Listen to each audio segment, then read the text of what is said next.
নমস্কার বন্ধুরা, আমি ডক্টর সন্দীপ ঘোষ। আপনারা দেখছেন সন্দীপ ন্যাচারাল হিলিং একাডেমি নামক চ্যানেলটি।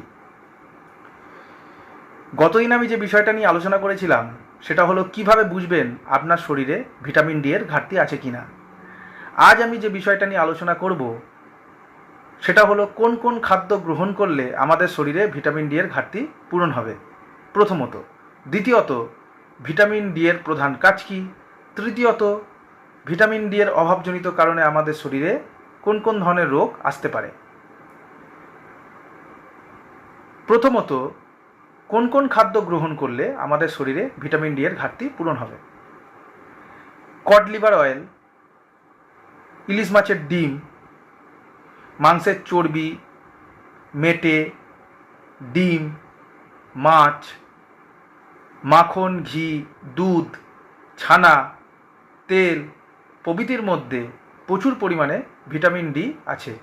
এছাড়াও যদি আমরা প্রতিদিন ভোরের দিকে সরিষার তেল গায়ে মেখে একটু রোদে দাঁড়াতে পারি, তাহলেও আমাদের শরীরে ভিটামিন ডি এর ঘাটতি পূরণ হবে।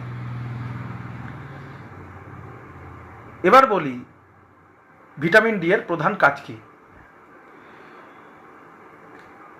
আমরা যে সমস্ত খাদ্য খাবার খাই সেই সমস্ত খাদ্য খাবারের মধ্যে ক্যালসিয়াম, ম্যাগনেসিয়াম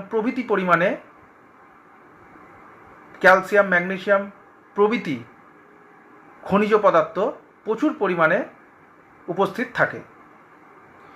ভিটামিন ডির কাজ হলো এই সমস্ত ক্যালসিয়াম, ম্যাগনেসিয়াম প্রভৃতি খনিজ পদার্থগুলিকে অ্যাবজর্ব করা। অর্থাৎ আমাদের শরীরে যদি ভিটামিন ডি এর ঘাটতি থাকে তাহলে ক্যালসিয়াম, ফসফরাস প্রভৃতি খনিজ পদার্থগুলো আমাদের শরীর অ্যাবজর্ব করতে পারবে না। এর ফলে আমাদের শরীরে বিভিন্ন ধরনের রোগের সৃষ্টি হবে। যেমন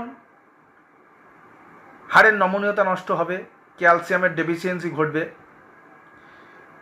অস্টিও আর্থারাইটিস হতে পারে, অস্টিওপোরোসিস হতে পারে, রিউম্যাটিক আর্থারাইটিস হতে পারে, শরীরের বিভিন্ন মাংসপেশিতে ব্যথা হতে পারে, সর্দি কাশি জ্বর লেগেই থাকবে, কারণ ভিটামিন ডির অভাবজনিত কারণে আমাদের শরীরে ইমিউন সিস্টেম দুর্বল হয়ে পড়বে। নমস্কার, আশা করি ভিডিওটা আপনাদের কাজে লাগবে। ভিডিওটা যদি আপনাদের ভালো লাগে তাহলে লাইক, শেয়ার, কমেন্ট অবশ্যই আপনারা করবেন। এরকম ছোট্ট ছোট্ট ভিডিও আপনাদের সামনে আমি তুলে ধরব, যাতে করে আপনারা সুস্থ থাকতে পারেন, ভালো থাকতে পারেন। নমস্কার, সুস্থ থাকবেন, ভালো থাকবেন।